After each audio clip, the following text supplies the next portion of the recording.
মানুষ বড় নাফরমান, সকাল বেলা পাপ করবে, দুপুর বেলা পাপের কথা ভুলে যাবে। মানুষ দুপুর বেলা পাপ করবে, রাত্রের বেলা পাপের কথা ভুলে যাবে।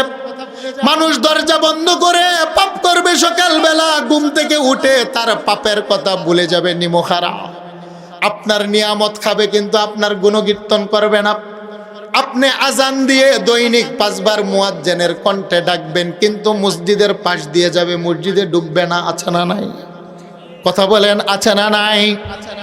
আল্লাহ মানুষ বড় নিমুখারাম, মানুষ বানাবেন না। আল্লাহ ফেরেশতাদের সাথে তর্ক করে বলেন, জিব্রাইল আমি ইচ্ছে করেছি মানুষ বানাবো রে।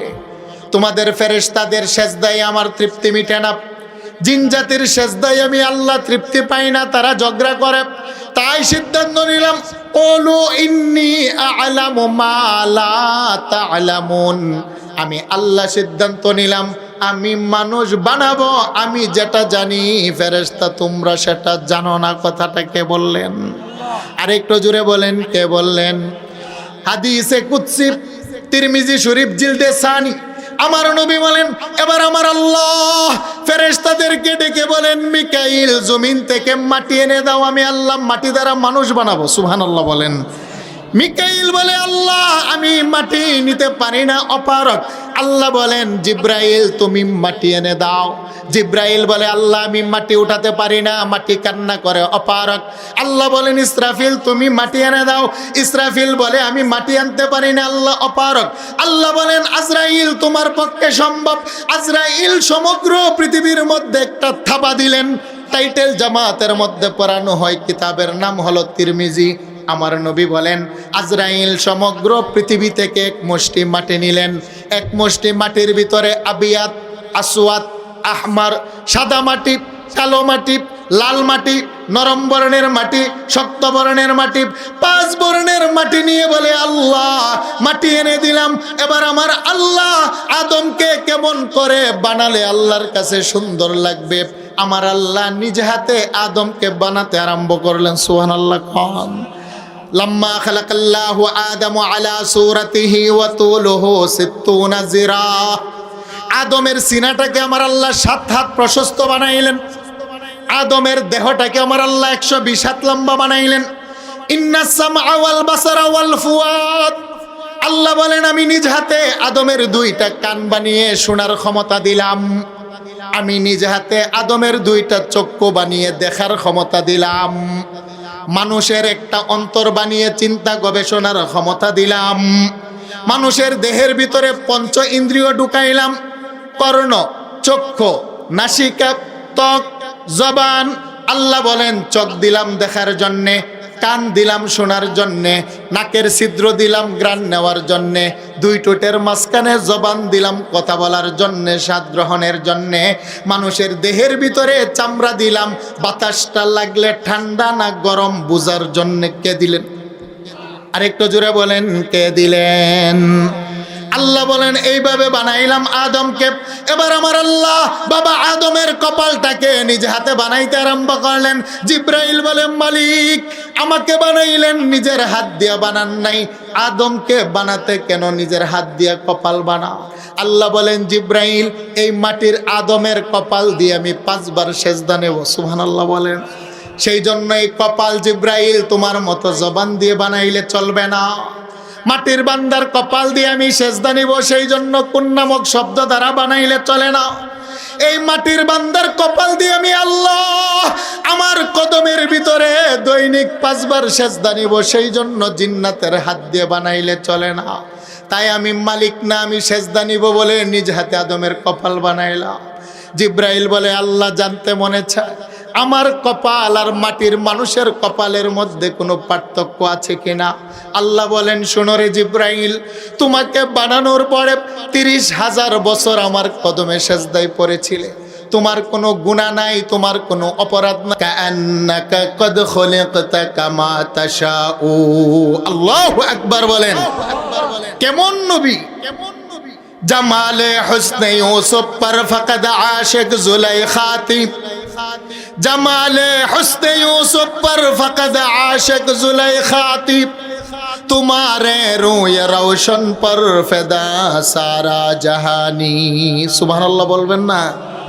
কেমন নবী আমরা পেয়েছি। আম্মা জান আয়েশা বলেন, শোনো না পৃথিবী মানুষ, আমার নবী কেমন সুন্দর ছিল। ইউসুফ পয়গম্বরকে আমার আল্লাহ সমগ্র পৃথিবীর সৌন্দর্য দিয়ে পয়গম্বর ইউসুফকে আমার আল্লাহ সৃষ্টি করেছিলেন। ইউসুফ পয়গম্বরের সৌন্দর্যের কাছে পূর্ণিমার চাঁদ হার মানে। বিবি জুলাইখা ইউসুফ পয়গম্বরের সৌন্দর্য দেখে পাগল হয়ে যায়।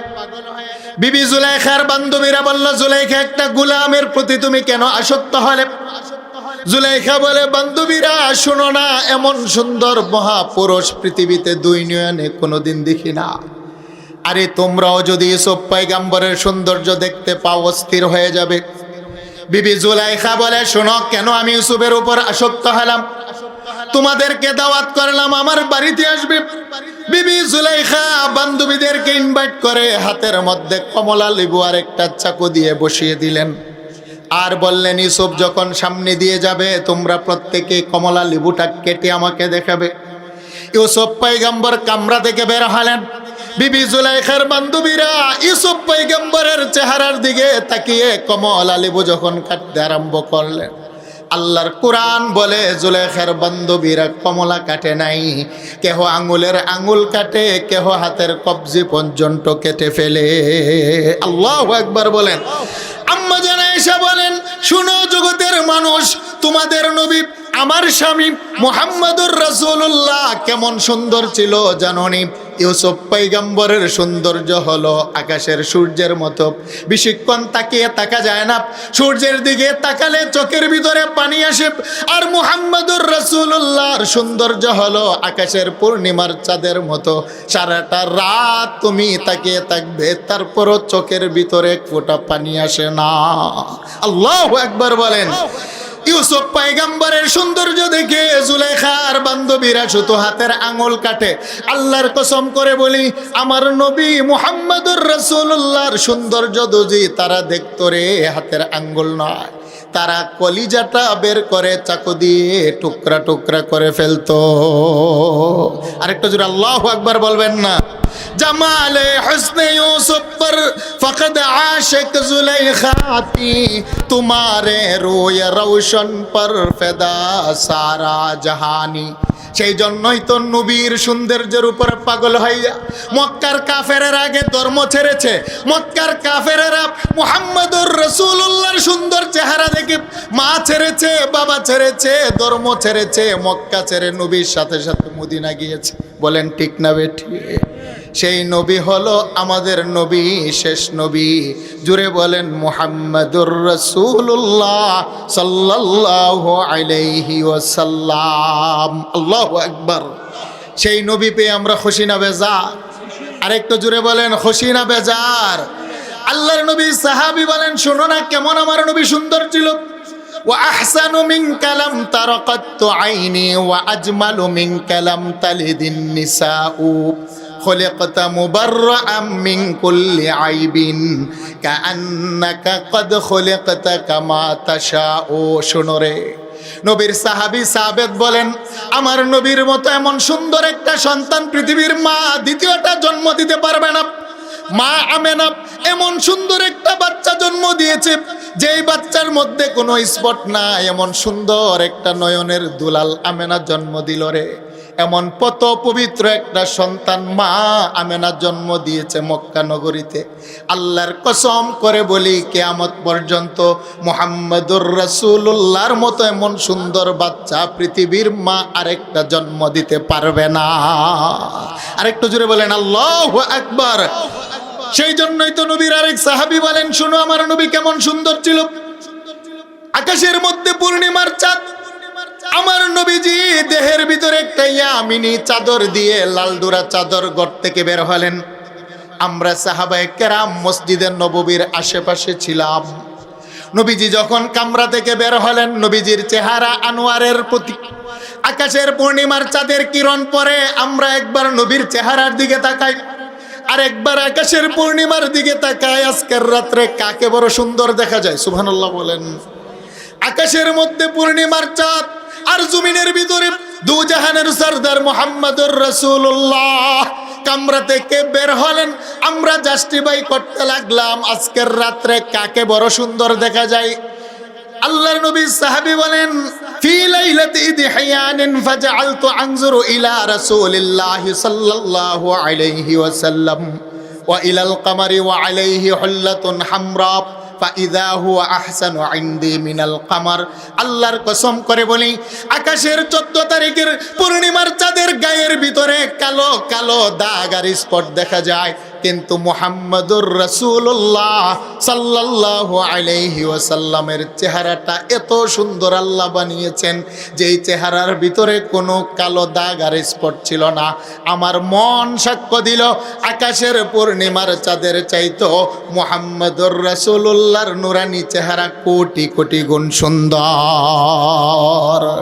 সেই জন্য আম্মা জান আয়েশা বলেন, লানা শামসু ওয়ালিল আফাকি শামসুন, লানা শামসু ওয়ালিল আফাকি শামসুন ফাইন্নাশ শামসা তাতলাউ বা'দা ফজরিন ওয়া শামসুনা তাতলাউ বা'দাল ইশাই। জগতের মানুষ, তোমাদেরও একটা সূর্য আছে, আমি আয়েশারও একটা সূর্য আছে। সুবহানাল্লাহ বলেন। আম্মা জান আয়েশা নবীর বিবি বলেন, তোমাদের একটা সূর্য আছে, আমি আয়েশার একটা সূর্য আছে। তোমাদের সূর্যটা উদিত হয় সকালবেলা পূর্ব আকাশে, আমি আয়েশার সূর্যটা উদিত হয় প্রত্যেক দিন এশারের নামাজের পরে আমার ঘরে।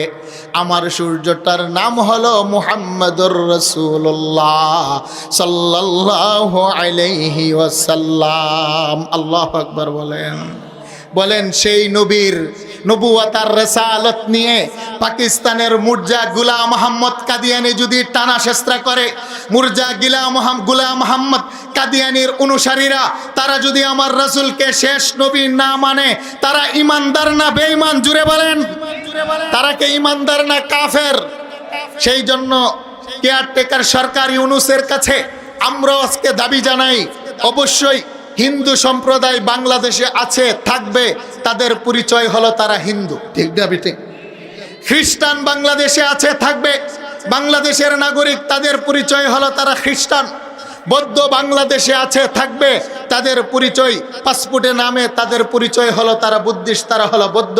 তদ্রূপভাবে বাংলাদেশের নাগরিক কাদিয়ানি বাংলাদেশে থাকার সমান অধিকার আছে, কিন্তু মুসলিম পরিচয়ে তারা থাকতে পারবে না। বলেন ঠিক না বে ঠিক? কাদিয়ানিরা বাংলাদেশে থাকুক, আমরা চাই, আমরা শান্তি চাই, কিন্তু কাদিয়ানিরা মুসলমানের পরিচয় দিয়ে বাংলার জমিনে থাকতে পারবে না। অবশ্যই সরকার কাদিয়ানিদেরকে কাফের ঘোষণা করতে হবে। বলেন ঠিক না বেটে? তারা কাফের হিসাবে বাংলাদেশে থাকবে। আপনাদের কাছে জানতে চাই, গাইবান্ধার মানুষ আওয়াজ দিয়ে বলেন, কাদিয়ানিরা কাফের ঘোষণা হোক সরকারের পক্ষ থেকে, আমরা চাই কি চাই না? একটু হাত উঠে বলেন, আমরা চাই কি চাই না? কাদিয়ানিরা কাফের, এতে কোনো সন্দেহ আছে? তাহলে হাত নামান। কারণ আমার নবী হলেন নবী কুলের সম্রাট, তিনি হলেন রসুল কুলের সম্রাট। নবুয়তার রিসালাতের লিস্টের ভিতরে মুহাম্মাদুর রাসূলুল্লাহর মাধ্যমে আমার আল্লাহ সিল মোহর মেরেছেন। পৃথিবীর কেহ যদি দাবি করে সে হলো মিথ্যা নবী। বলেন ঠিক না বেঠিক? সুতরাং কাদিয়ানি মুর্জা গুলাম মোহাম্মদ কাদিয়ানি সে হলো মিথ্যা নবী। যদি মিথ্যা নবী নাই হয় তাহলে টয়লেটের ট্যাঙ্কির ভিতরে পড়ে সে মারা যায় কিভাবে? বলেন ঠিক না বেঠিক? সে মৃত্যুবরণ করেছে টয়লেটের ভিতরে। কোন নবী রাসূল টয়লেটে মারা যায় না। সে যদি নবী হয় তাহলে টয়লেটের ট্যাঙ্কির ভিতরে পড়ে তার মরণ হয় কেন? টয়লেটের ভিতরে পড়ে তার মৃত্যু হয়েছে, এটাই প্রমাণ করে সে হলো কাজ্জাব আর মিথ্যা নবী। বলেন ঠিক না বেঠিক? সম্মানিত হাজিরিন, আমার রাসূলকে আমার আল্লাহ এত সুন্দর করে সৃষ্টি করেছেন, সেই নবীর উম্মত হতে পারে আমরা ধন্য। বলেন না আল্লাহু আকবার? আমি আর ওই দিকে যাচ্ছি না। তাহলে আমাদের নবীর উম্মত হলাম আমরা। আমার রাসূল সাল্লাল্লাহু আলাইহি ওয়াসাল্লাম হলেন শেষ পয়গম্বর। এই কথার উপরে আমাদের ঈমান আছে বিদায় আমরা হলাম মুসলমান। বলেন ঠিক না বেঠিক? আমার সাথে পড়েন তো ঈমানের 7টি বিষয়ের উপরে। আমানতু বিল্লাহি ওয়া মালাইকাতিহি ওয়া কুতুবিহি ওয়া রুসুলিহি ওয়াল ইয়াউমিল আখিরি ওয়াল কদরি খাইরিহি ওয়া শাররিহি মিনাল্লাহি তাআলা ওয়াল বা'স বা'দাল মাউত। আল্লাহু আকবার বলেন। এর ভিতরে নবী রাসূলদের উপরে ঈমান আনা একটি কথা আছে, আর মুহাম্মদুর রাসূলুল্লাহর উপরে ঈমান আনতে হবে শেষ নবী হিসাবে। বলেন ঠিক না বেঠিক? বিশেষ করে গাইবান্ধার মানুষ। আমি গাইবান্ধা জেলা, যদিও আমার বাড়ি ব্রাহ্মণবাড়িয়া, কিন্তু আমি সবচাইতে বেশি আপনাদের এই অঞ্চলে প্রোগ্রাম করি। উত্তরবঙ্গের প্রত্যেকটি জেলায় জেলায় বড় বড় সম্মেলনগুলোতে আমি থাকি আলহামদুলিল্লাহ। যদিও আমি ছোট মানুষ, আমার অভিজ্ঞতা থেকে আমি বলি, আপনাদের উত্তরবঙ্গে কাদিয়ানিরা টাকা দিয়ে, পয়সা দিয়ে জনসাধারণ, দুর্বল আর গরিব অসহায় মুসলমানদেরকে তারা কাফের বানিয়ে নিচ্ছে। বলেন ঠিক না বেঠিক? কাদিয়ানিদের অনেক মিশনারি আছে। কাদিয়ানিরা টাকা পয়সা দিয়ে সাধারণ মুসলমানদের ঈমান হরণ করছে।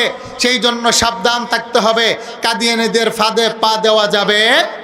আরেকটু জোরে বলেন, পা দেওয়া যাবে?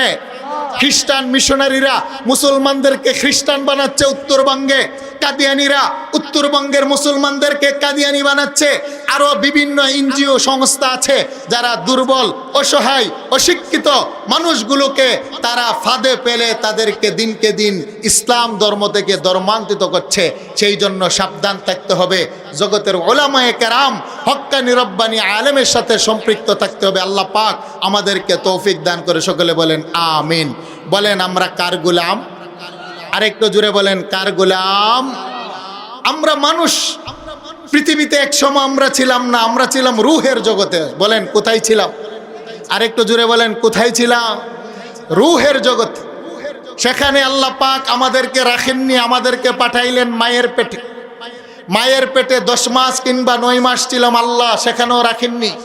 আমাদেরকে পাঠাইলেন বর্তমানে এই জাগতিক জগতে। আল্লাহ বলেন এখানেও তুমি থাকতে পারবে না, আরেকটা জগৎ আছে, সেখানে তোমাকে নিয়ে যাব। সেটা হলো আলমে বারজাক, কবরের পেট। আল্লাহ বলেন সেখানেও থাকতে পারবে না, সেখান থেকে আরেকটি জগতে তোমাকে উঠাবো, সেটা হলো হাসরের ময়দান। আল্লাহ বলেন সেখানেও তোমাকে রাখবো না। ফারিকুম ফিল জান্নাতি ওয়া ফারিকুম ফিস সাঈর। আল্লাহ বলেন পৃথিবীর মানুষগুলাকে 2 দলে ভাগ করে, এক দলের স্থান হবে আমার জান্নাত, আরেক দলের জায়গা হবে জাহান্নাম। বুঝে থাকলে বলেন কথাটা কার? আরেকটু জোরে বলেন কথাটা কার? তাহলে আমরা যে দুনিয়াতে আছি এটা আমাদের চিরস্থায়ী বাসস্থান নয়, এটা হলো মুসাফির খানা। আমি ব্রাহ্মণবাড়িয়া থেকে আসছি বয়ান করার জন্য 1 ঘন্টা বা 2 ঘন্টা, এটা আমার বাড়ি নয়। আমার যখন সময় শেষ হবে আমি আমার গন্তব্যে চলে যাব। আপনারা আপন আপন ঘর ছেড়ে ময়দানে আসছেন, সময় শেষ হলে চলে যাবেন। তদ্রূপভাবে আল্লাহ রুহের জগতে রাখেন নাই, মায়ের পেটে রাখেন নাই, দুনিয়াতে রাখবেন না। যেমনিভাবে আমার বাবা দুনিয়াতে থাকতে পারে নাই, আমার দাদা দুনিয়াতে থাকতে পারে নাই, আমার মা দুনিয়াতে থাকতে পারে নাই, আমিও দুনিয়াতে থাকতে পারবো না। পরবর্তী প্রজন্ম যারা আসবে কেউ দুনিয়াতে থাকতে পারবে না। কথাটা কার? আর একটু জোরে বলেন না। আজকে যে বাড়ির মালিক আমি, এই বাড়ির মালিক ছিল আমার বাবা। আমার বাবার আগে এই বাড়ির মালিক ছিল আরেকজন, তিনি লাগে আমার দাদা। আমার দাদার আগে এই বাড়ির মালিক আরেকজন ছিল, তিনি হলেন আমার বাবার দাদা। তিনার আগে এই বাড়ির মালিক আরেকজন ছিল, তিনি হচ্ছেন আমার দাদার দাদা। তার নাম কি ছিল, দেখতে কেমন ছিল, সমাজে তার অবস্থান কেমন ছিল আমরা কিন্তু জানি না। জানি? আরেক কথা বলেন, কথা বলেন, জানি। কিন্তু আমি যে বর্তমানে আছি, আমার একটা নাম আছে, আমার একটা সুখ্যাতি আছে, আমার একটা অবস্থান আছে, আমার একটা ঘর আছে, আমার একটা ঠিকানা বাড়ি আছে, আমার একটা বংশ পরিবেশ আছে। এমন একটা জামানা আসবে, সময় আসবে, আমি মারা যাওয়ার পরে 1, 2, 4, 10 বছর আমার সন্তানগুলো হয়তো আমার কথা স্মরণ রাখবে। 1 প্রজন্মের পরে আমার কথা কেউ স্মরণ করবে না। 2 প্রজন্মের বলে আমার নাম কেহ ডাকবে না। 3 প্রজন্মের পরে আমার কবর কোথায় তার চিহ্ন থাকবে না। 4 প্রজন্মের পরে এই সমাজে যে আমি বলতে একজন ছিলাম, সমাজের মানুষ কথাটা ভুলে যাবে। বলেন সত্য না মিথ্যা? আরেকটু জোরে বলেন সঠিক না বেঠিক? कैसे कैसे खूबसूरत रानिया शहजादिया, कैसे कैसे खूबसूरत रानिया शहजादिया, तन बदन सब गल गई है, शक्ल सूरत क्या हुई। अल्लाह बोलें कुल्लु नफ्सिन जाइकातुल मौत। আল্লাহ বলেন মানুষ তোমাদের মরণ হবে, মরণের পেয়ালা পান করতে হবে। শুধু মানুষ নয়, আল্লাহ বলেন 7টি আকাশেরও মরণ হবে রে, 7টি জমিনেরও একদিন বাবা মরণ হবে। আকাশের সূর্যের মরণ হবে, আকাশের চন্দ্রের মরণ হবে, তারকারাজির মরণ হবে, ফেরেশতারাজির মরণ হবে, জিন জাতির মরণ হবে, গর্তের পিপিলিকা, সমুদ্রের মাছ পর্যন্ত সকলের মরণ হবে, কেউ থাকতে পারবে না। জমিন, আকাশ, চন্দ্র, সূর্য, লৌহ, কলম, আল্লাহ বলেন সব ধ্বংস হয়ে যাবে, কেউ থাকতে পারবে না, কেউ চিরঞ্জীব নয়।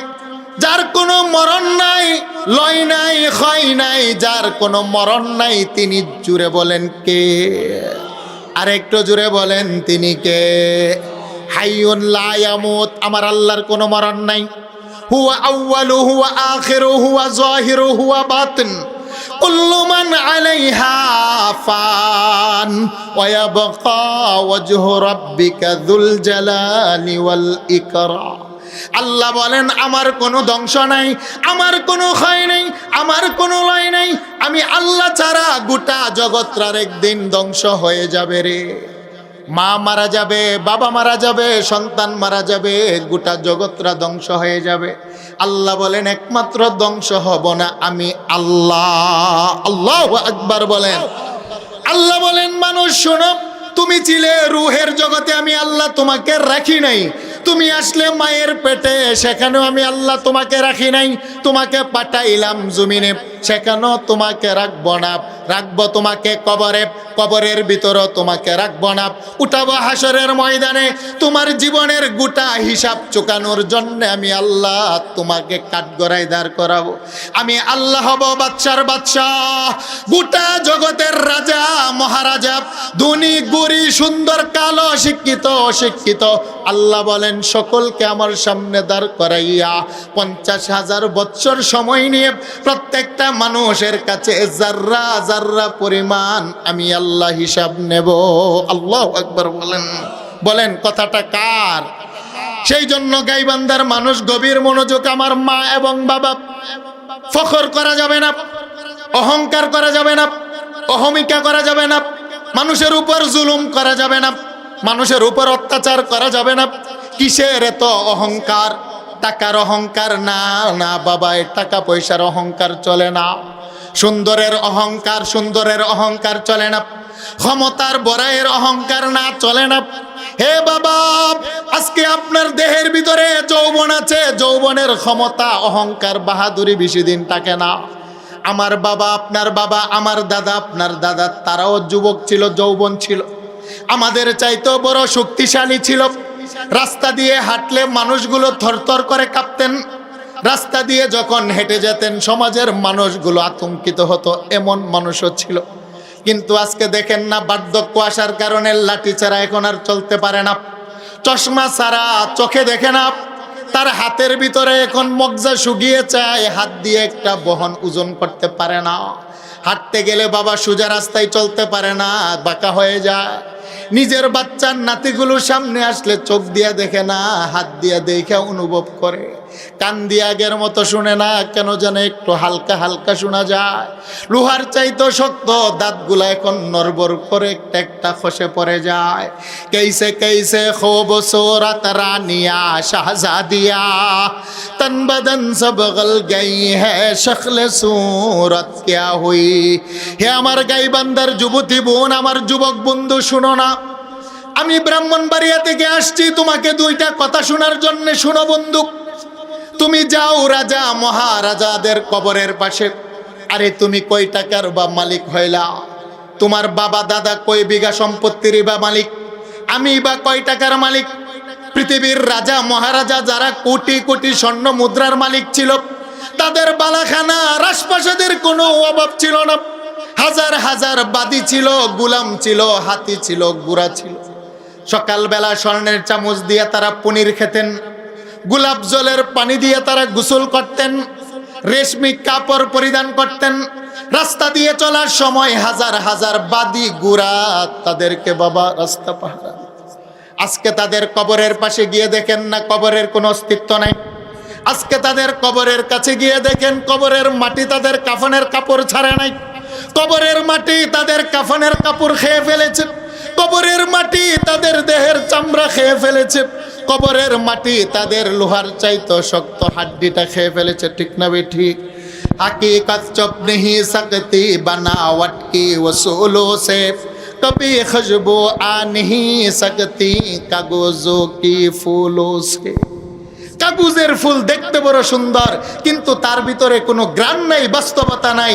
দুনিয়াটা দেখতে বড় সুন্দর, কিন্তু দুনিয়ার বাস্তবতা বলতে কিছু নাই।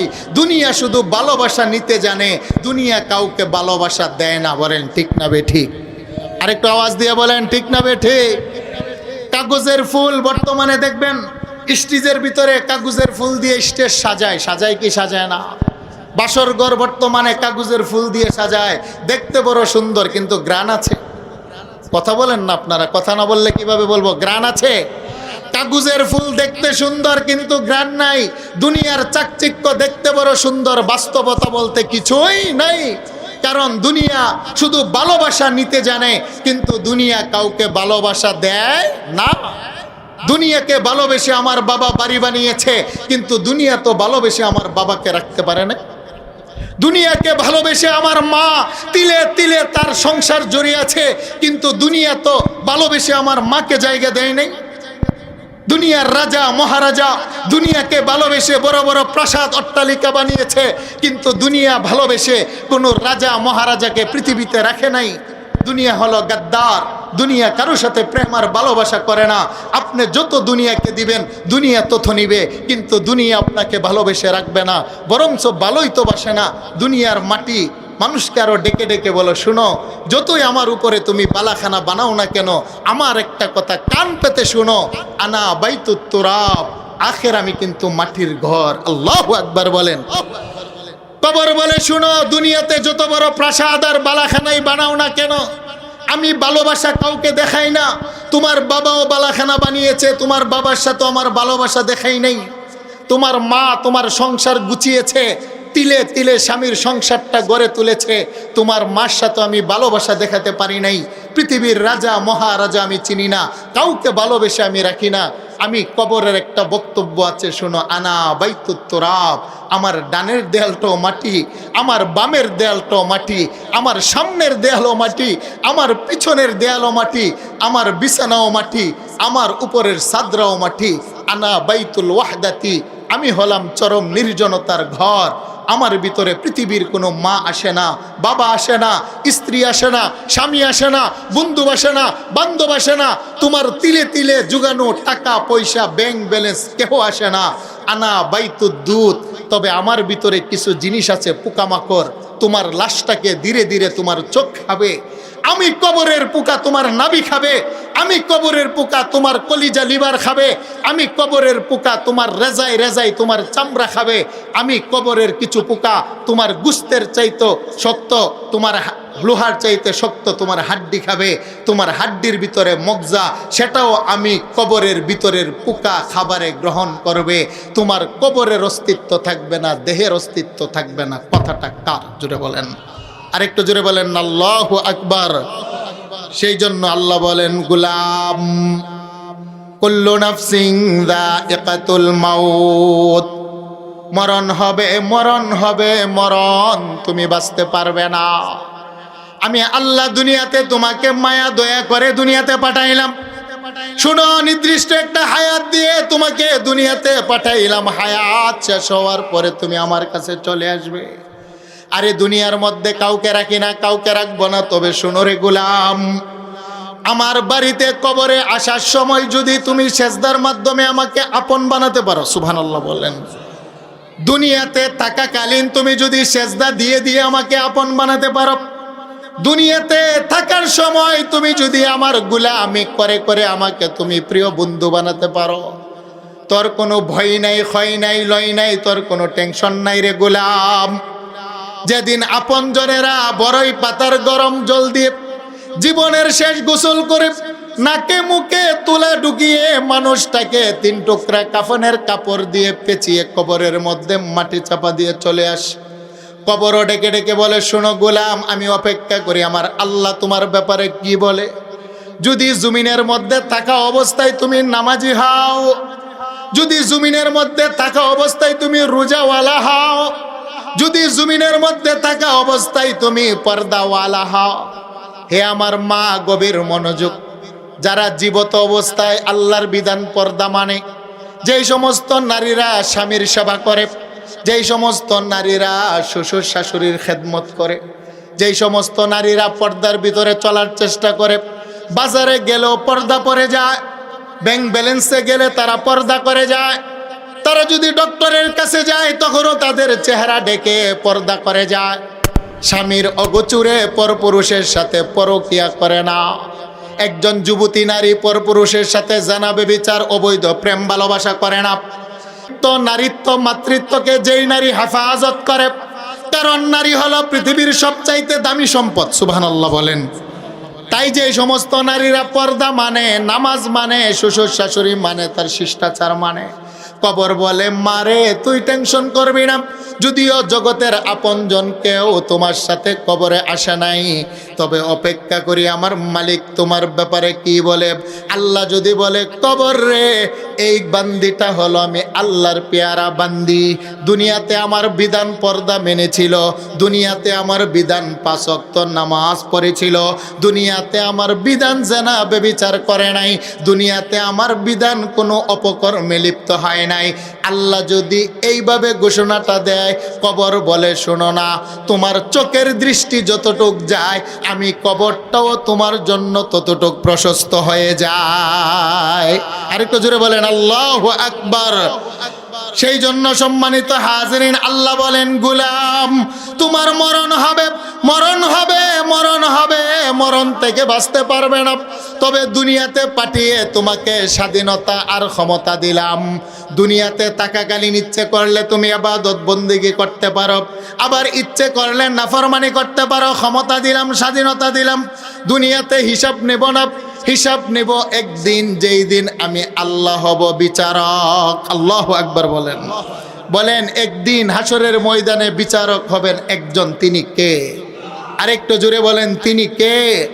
কিন্তু মানুষ বড় নাফরমান, এই কথার উপরে বিশ্বাস আছে যে আল্লাহ বিচার করবেন, তারপরও মুয়াজ্জিনে আজান দিলে মসজিদে আসতে পারে না।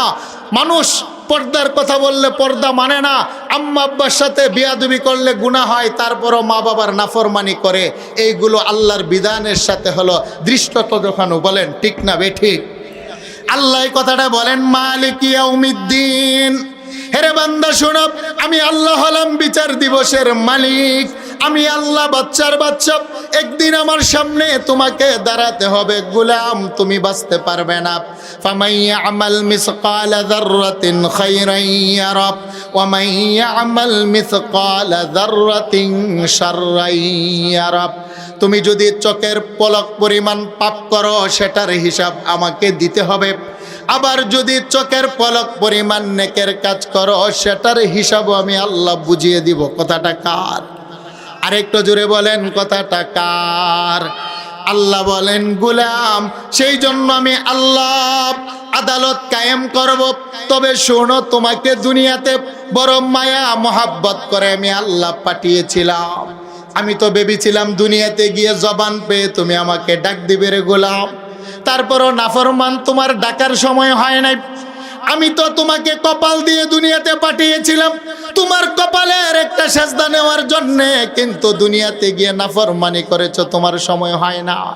তোমার দুধের 2 আঙ্গুর নিচে একটা গোস্তের টুকরা কলব দিয়েছি, আমাকে ভালোবাসা দিবে কিন্তু নাফরমান।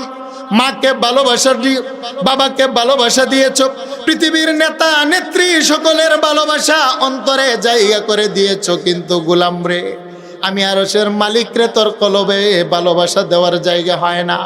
তবে শুন, আখের একদিন আমার সামনে তোকে দাঁড়াতে হবে।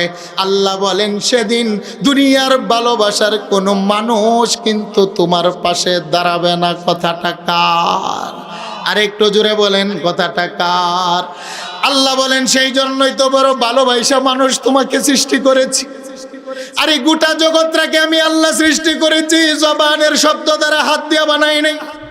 তোমাকে বানাতে আমি আল্লাহ 70,000 নূরের তাজাল্লির ভিতর থেকে হাতখানা বাই কইরা তোমার বাবা আদমকে নিজ হাতে গইসা গইসা একটা কপাল বানাইলাম। সুবহানাল্লাহ বলেন। কারণ মানুষ তোমার কপালের একটা সেজদা নিতে আমি মালিকের বড় মনে চাই।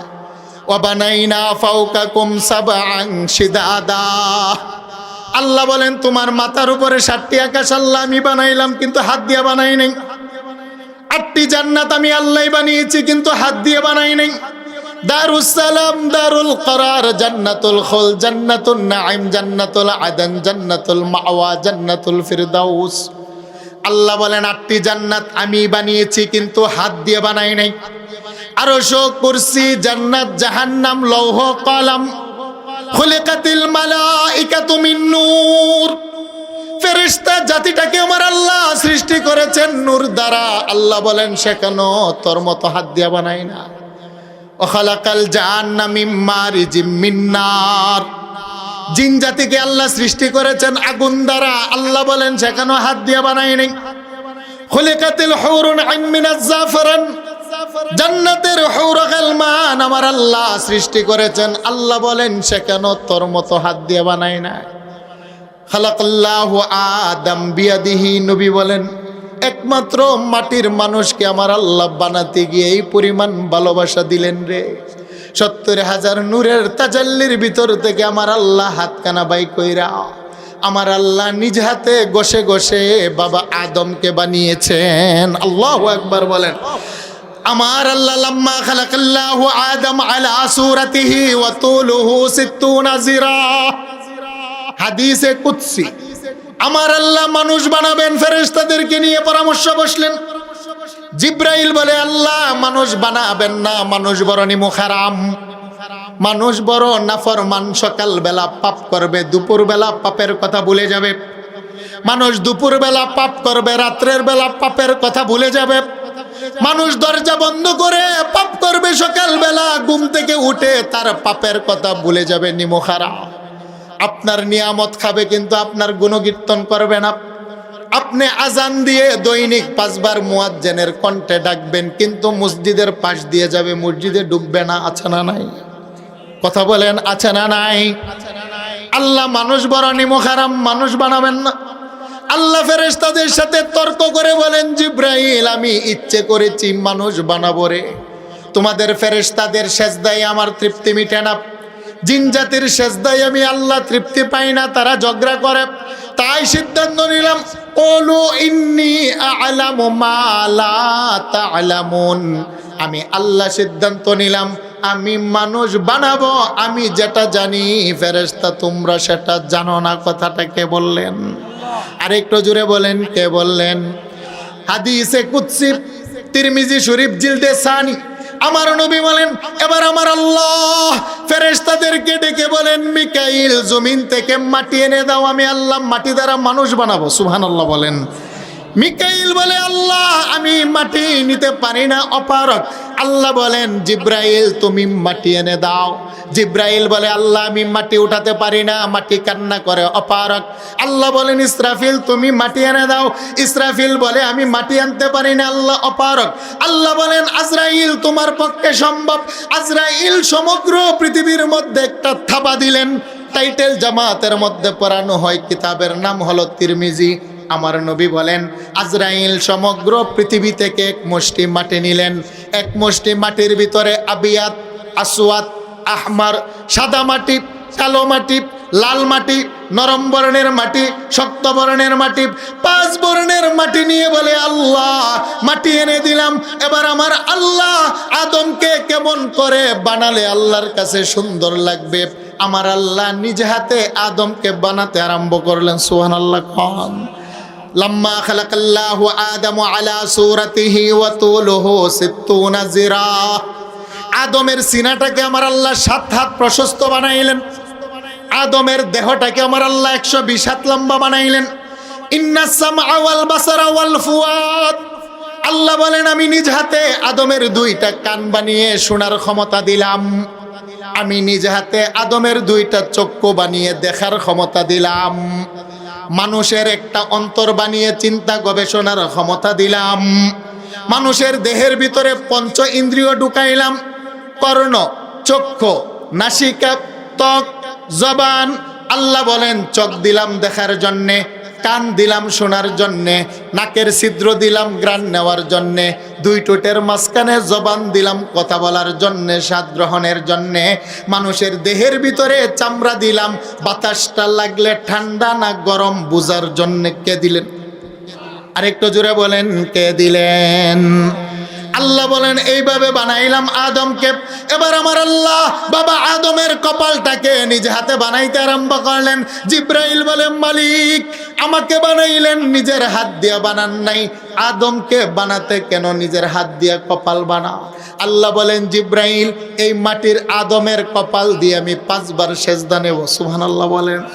সেই জন্য এই কপাল জিব্রাইল তোমার মতো জবান দিয়ে বানাইলে চলবে না, মাটির বান্দার কপাল দিয়ে আমি সেজদা নিব, সেই জন্য কোন নামক শব্দ দ্বারা বানাইলে চলে না।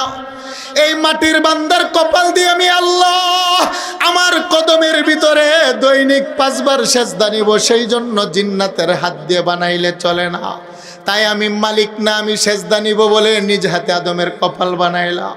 জিব্রাইল বলে আল্লাহ জানতে মনে চায় আমার কপাল আর মাটির মানুষের কপালের মধ্যে কোনো পার্থক্য আছে কিনা? আল্লাহ বলেন শোনো রে জিব্রাইল, তোমাকে বানানোর পরে 30,000 বছর আমার কদমে সেজদায় পড়েছিলে, তোমার কোনো গুনাহ নাই, তোমার কোনো অপরাধ নাই, ফেরেশতারা গুনাহ করে না, বেগুনা মাসুম নূরের তৈরি। আল্লাহ বলেন তোমাদের 30,000 বছরের সেজদা যদি এক পাল্লায় উঠানো হয়, আমার মায়ার বান্দা সকালবেলা ব্যবসা বাণিজ্য করবে, হাতের মধ্যে গুনাহ লাগবে, দুপুরবেলা চাকরি বাকরি জীবন সংসার করবে, তার দেহে গুনাহের দাগ লাগবে, রাত্রের বেলা কৃষক চাকরিজীবী ব্যবসায়ী তার জীবনের মধ্যে গুনাহের দাগ লাগবে রে। তারপরও উজু কইরা ঠান্ডা পানি দিয়ে সেজদার মধ্যে পইরা তার দেহের দামি কপালটা মাটিতে ঠেকাইয়া সুবহান বলে আমাকে যখন একটা ডাক দেয়, সুবহান রব্বিয়াল আ'লা, ডাক দেন না, ডাক দেন না, সুবহান রব্বিয়াল আ'লা, সুবহান রব্বিয়াল আ'লা। আমার গোলাম বান্দা বান্দি ঠান্ডা পানি দিয়ে উজু কইরা আল্লাহু আকবার বলে প্রথমে ঘোষণা দেই মালিক তুমি বড় আমি ছোট, সুবহান রব্বিয়াল আ'লা। হে মালিক ঘোষণা দিলাম তুমি পাক, তুমি পবিত্র, আমি নাপাক। জীবন সংসার করতে গিয়ে মিথ্যা কথা বলে ফেলেছি, আমার জবান নাপাক। আল্লাহ চাকরি বাকরি করতে গিয়ে বেগানা নারী দেখেছি, আমার চোখ নাপাক। আল্লাহ আমি লেখালেখি করতে গিয়ে হাতে গুনাহ করেছি, আমার হাত নাপাক। অপরাধের দিকে পায়ে হেঁটে গিয়েছি, আল্লাহ আমার পা নাপাক। তারপরও ঘোষণা দিলাম সুবহান রব্বিয়াল আ'লা, সুবহান রব্বিয়াল আ'লা। মালিক রে, জগতে কারো পায়ের মধ্যে দেহের সবচাইতে দামি কপালটা লাগায় নাই, কিন্তু তুমি আমার রব, তোমার কাছে বরত্ব দিয়া কপালটা মাটিতে লাগাইয়া আমি ঘোষণা দিলাম তুমি পাক, আমি না পাক, তুমি বাদশা, আমি গোলাম। আল্লাহ বলেন জিব্রাইল শুন রে, আমার মায়ার বান্দা বান্দি তার দামি কপালটা মাটিতে লাগাইয়া একটা সেজদা দিবে, 30 সেকেন্ড সময় লাগবে। তোমার 30,000 বছরের সেজদা যদি এক পাল্লায় রাখা হয়, আমার গুনাহগার বান্দা বান্দির গুনার কপালের 30 সেকেন্ডের একটা সেজদা যদি এক পাল্লায় রাখা হয়, আল্লাহ বলেন আমার আরশের কসম, আমার বরত্বের কসম, আমার গুনাহগার বান্দা বান্দির 30 সেকেন্ডের সেজদার দাম আমি আল্লাহর দরবারে জিব্রাইল তোমার চাইতো কোটি কোটি গুণ বেশি। আরেকটু জোরে বলেন আল্লাহু আকবার। দুইটা হাত উপরে ওঠান, দুইটা হাত ঘুমাইতেছেন, আমি ছেড়ে দিব বাবা, চলে যাব, কারণ এই অবস্থায় আমি তাফসির করি না। আপনারা যেইভাবে বসছেন এই অবস্থা আমার আলোচনা চলবে না। আপনারা জিমাচ্ছেন, তাফসির বুঝতে হলে সজাগ থাকতে হবে। খারাপ লাগতেছে না আপনাদের কাছে? মনে হয় খারাপ লাগতেছে। আমি একটু দোয়া করে দিই, আর 5 মিনিটের ভিতরে একটু হাত ওঠান, হাত ওঠান, নাড়া দেন, নাড়া দেন। যদি আলোচনা শুনতে চান তাহলে একটু সামনের দিকে আসতে হবে, একটু জিকির করেন লা ইলাহা। সামনে আসেন বাবা, একটু সামনে আসেন, আর একটু সামনের দিকে আসেন। আপনারা জিমাচ্ছেন, এখন ঘুমানোর সময়, ওই যে 12টার উপরে বেজে গেছে, আপনারা আমাকে উঠিয়েছেন অনেক দেরি করে। একটু সামনে আসেন, একটু জিকির করেন লা ইলাহা।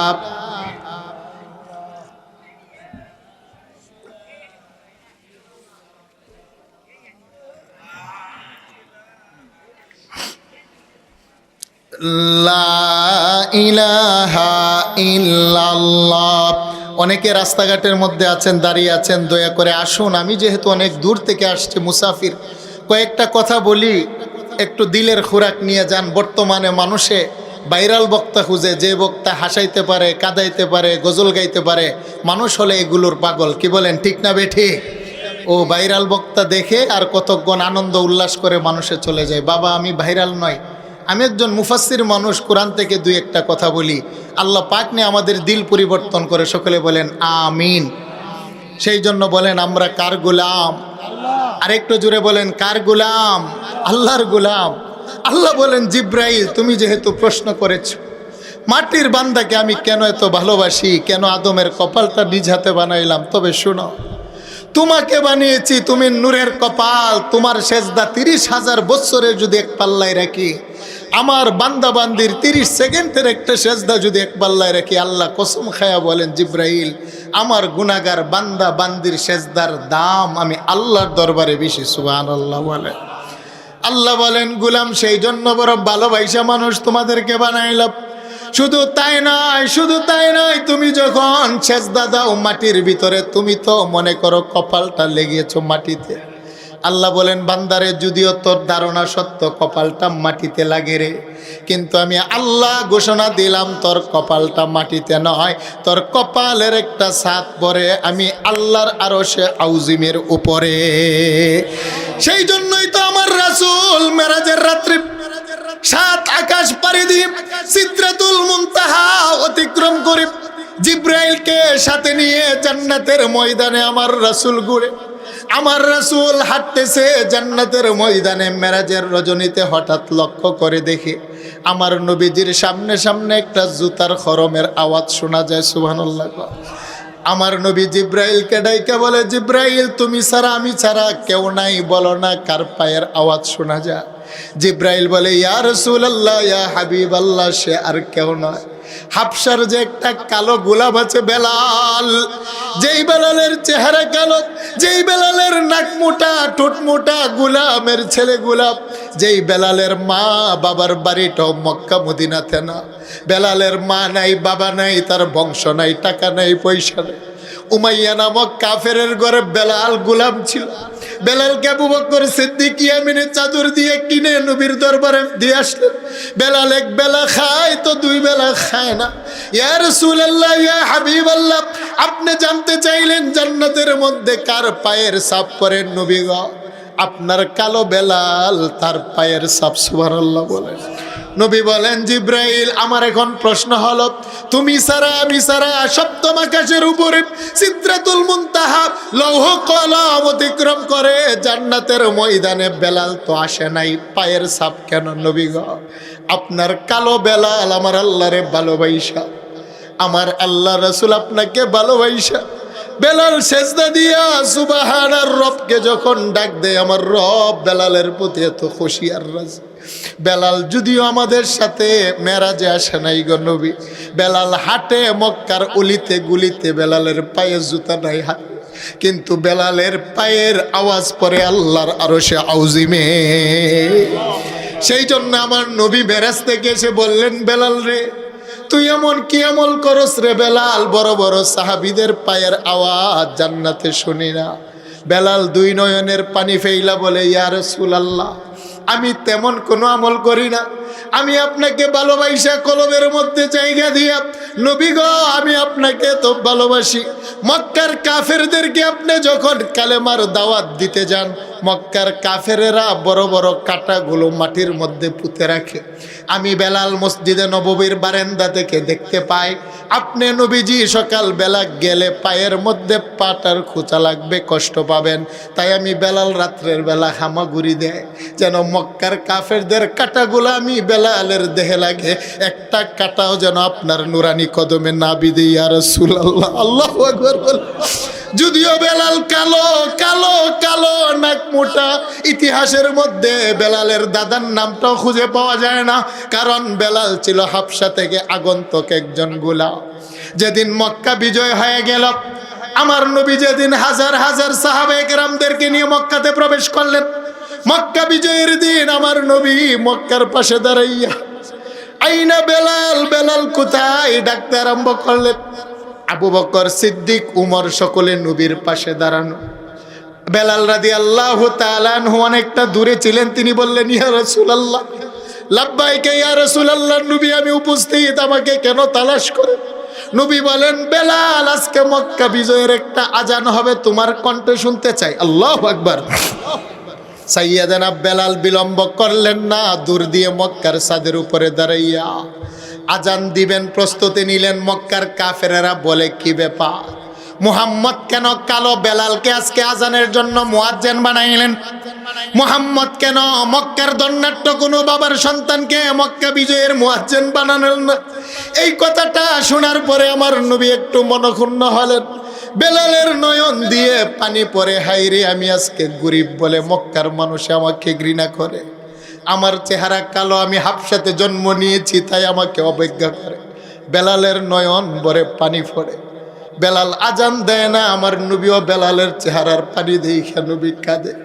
আমার আল্লাহ জিব্রাইলকে ডাইকে আল্লাহর নবীর দরবারে কোরআনের একটা আয়াত দিয়ে পাঠাইলেন। আল্লাহু আকবার বলেন, ইন্না আকরামাকুম ইনদাল্লাহি আতকাকুম। আল্লাহ বলেন, বন্ধু হে, মক্কার কাফেরেরা বেলাল কালো সেই জন্য বেলালকে ঘৃণা করেছে। বেলালের টাকা নাই, বংশ নাই, পয়সা নাই, তাই মক্কার মানুষগুলা বেলালকে অপেক্ষা করেছে। ইয়া রাসূলুল্লাহ, ইয়া হাবিবাল্লাহ, আমি আল্লাহ মানুষের টাকা দেখি না, আমি আল্লাহ মানুষের চামড়া দেখি না, আমি আল্লাহ মানুষের বংশ দেখি না, মানুষের ক্ষমতা পজিশন দেখি না।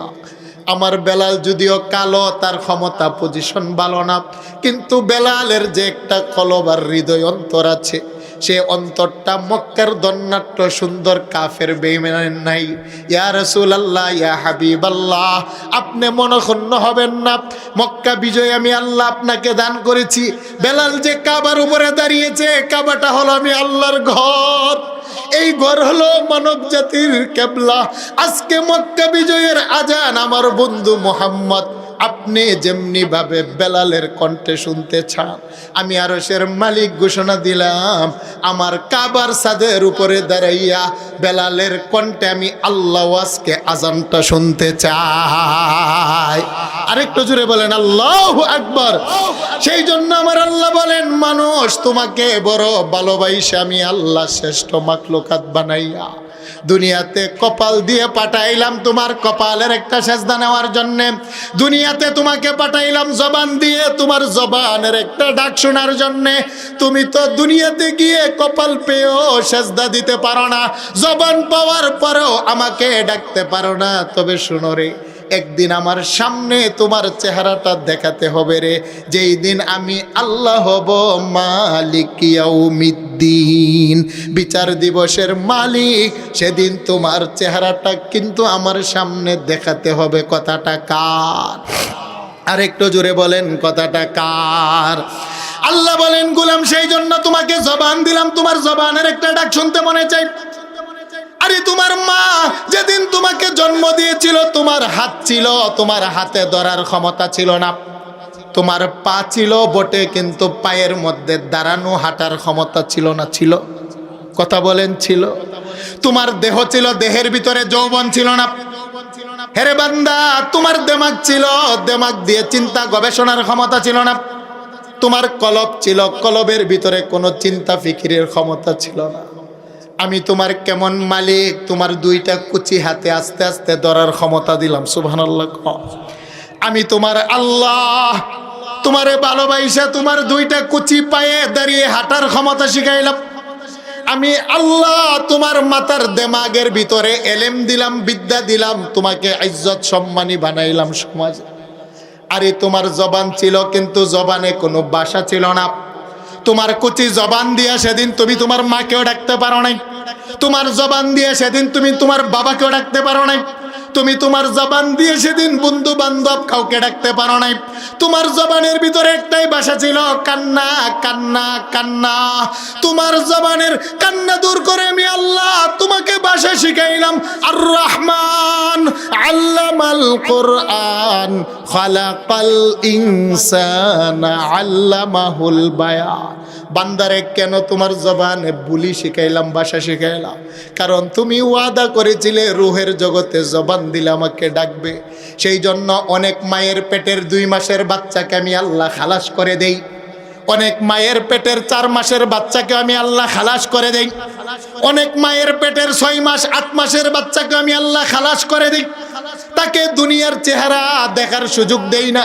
কিন্তু তোমারে বড় মায়া কইরা মায়ের পেটে 10 মাস রাইখা জবান দিয়া জবানের ভাষা শিখাইয়া দুনিয়ার মধ্যে পাঠাইলাম, তোমার জবানের একটা ডাক শুনতে আমার মনে চায়। সুবহানাল্লাহ বলেন।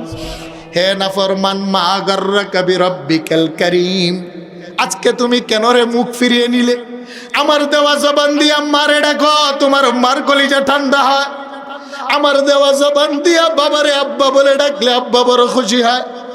আমার দেওয়া জবান দিয়া প্রিয়তমা স্ত্রীকে ডাকলে স্ত্রী বড় খুশি হয়। আমার দেওয়া জবান দিয়ে নেতা নেত্রীর নামে স্লোগান দিলে তারা বড় খুশি হয়।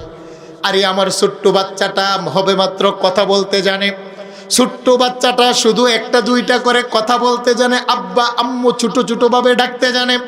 সারাদিন বাড়ি থেকে বাহির থেকে কাজকর্ম করে ক্লান্ত দেহ নিয়ে যখন বাড়িতে আসি, আমার ছোট্ট মেয়েটা দরজার সামনে দাঁড়াইয়া আমাকে যখন বলে আব্বু আব্বু আব্বু, আমার বাচ্চাটাকে যখন বলে আমাকে বাবা বাবা, আমার সারা দিনের ক্লান্তি আর কষ্ট দূর হয়ে যায়।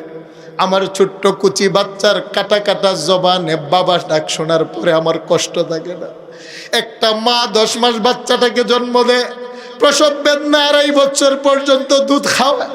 কুলের বাচ্চাটা যখন ধীরে ধীরে মা জনম দুঃখিনী রে আম্মা আম্মা বলে ডাকে, মার সারা দিনের কষ্ট দূর হয়ে যায়, মা জনম দুঃখিনীর প্রসব বেদনা দূর হয়ে যায়। 2.5 বছর পর্যন্ত প্রস্রাব পায়খানা পরিষ্কার করে মা যে বাচ্চাকে লালন পালন করেছে, বাচ্চা যখন আম্মাকে আম্মা বলে ডাক দেয়, জীবনের প্রথম মারও কষ্ট দূর হয়ে যায়।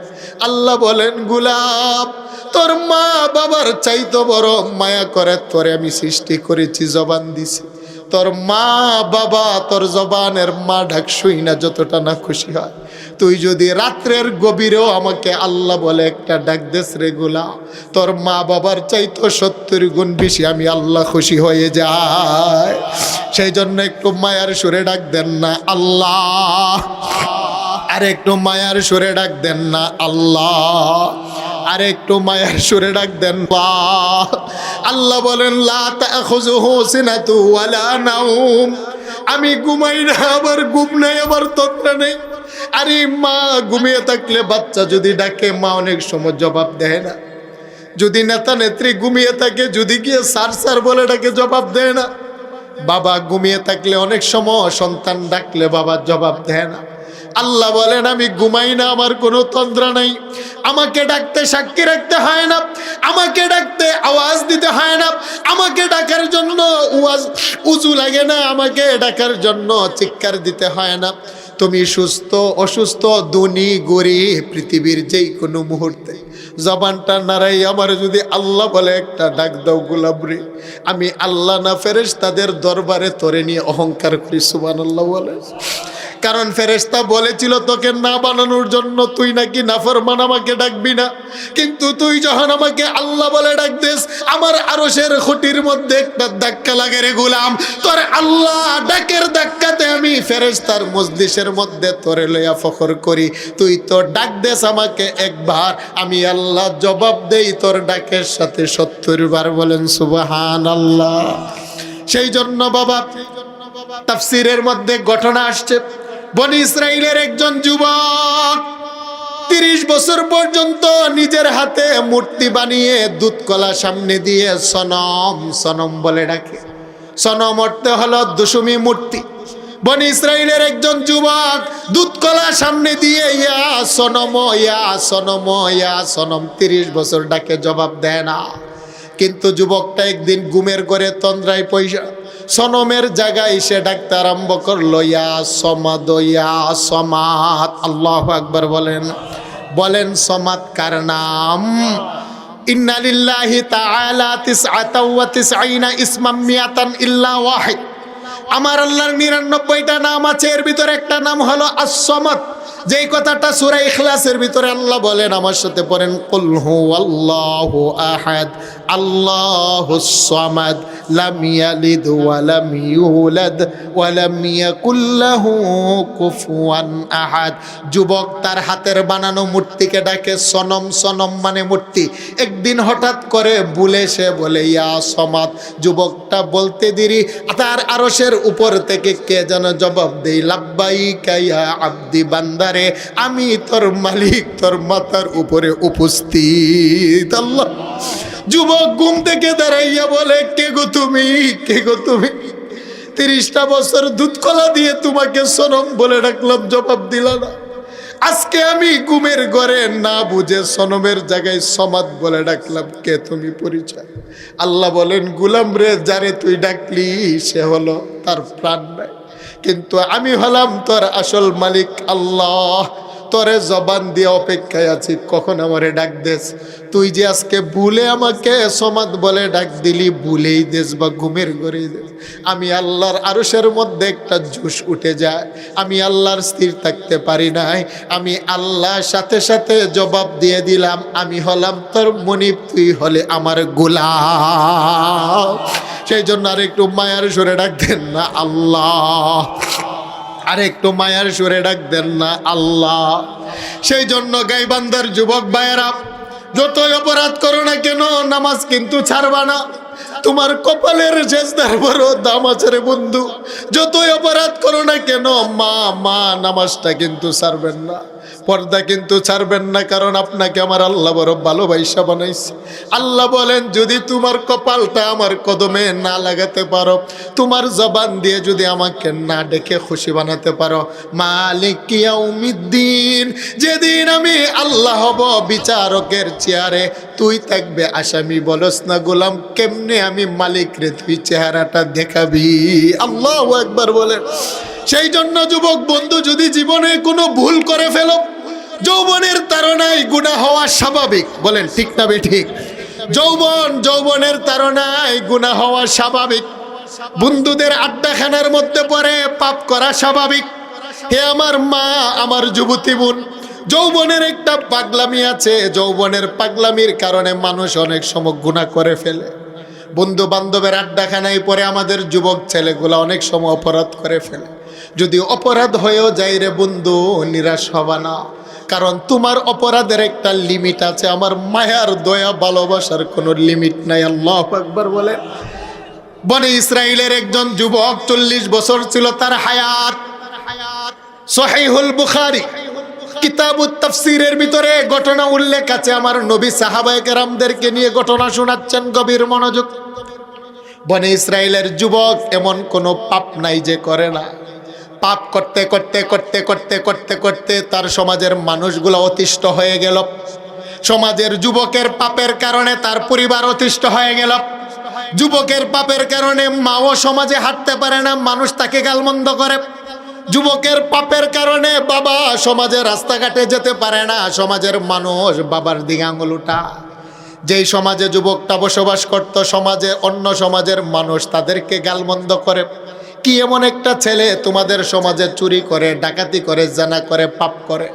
তাই সমাজের সমস্ত মানুষ তার মা বাবার সাথে পরামর্শ করে যুবকটাকে হাত পা বেঁধে বনে ইসরাইলের একটা পাহাড়ের পাদদেশে নীরবে নির্জনে উত্তপ্ত মরুভূমিতে ফেলে দিয়ে আসলো। যুবকের হাত বাঁধা, পা বাঁধা, জনমানবহীন, যুবকটা নড়াচড়া করতে পারে না।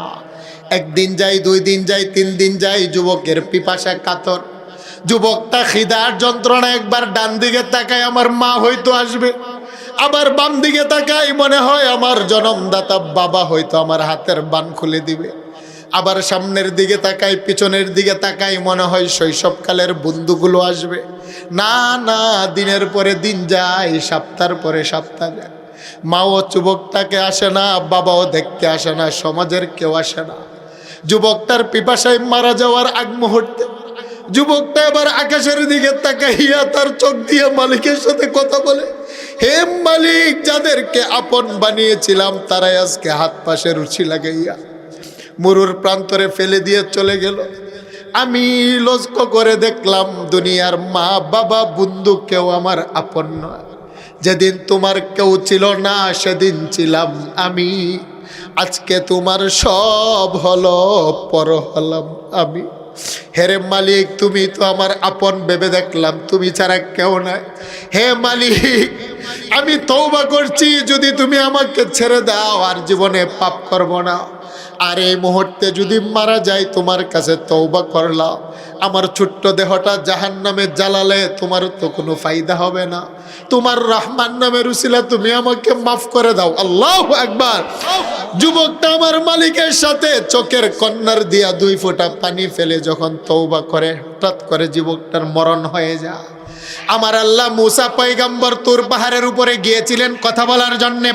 আল্লাহ বলেন, মুসা শোনো, এই পাহাড়ের পাদদেশে একটা যুবক পড়ে আছে রে মুসা, আজকে 3 দিন হয়ে গেল তার হাতে পায়ে রশি। মুসা রে, দৌড়িয়ে যাও না, নিজ হাতে যুবকের হাতে পায়ের রশিগুলা খুইলা তুমি কূপ থেকে পানি উঠিয়ে নিজ হাতে ডলে ডলে গোসল করাইবা। তোমার জুব্বাটা দিয়ে যুবকের কাফনের কাপড় পরাইবা।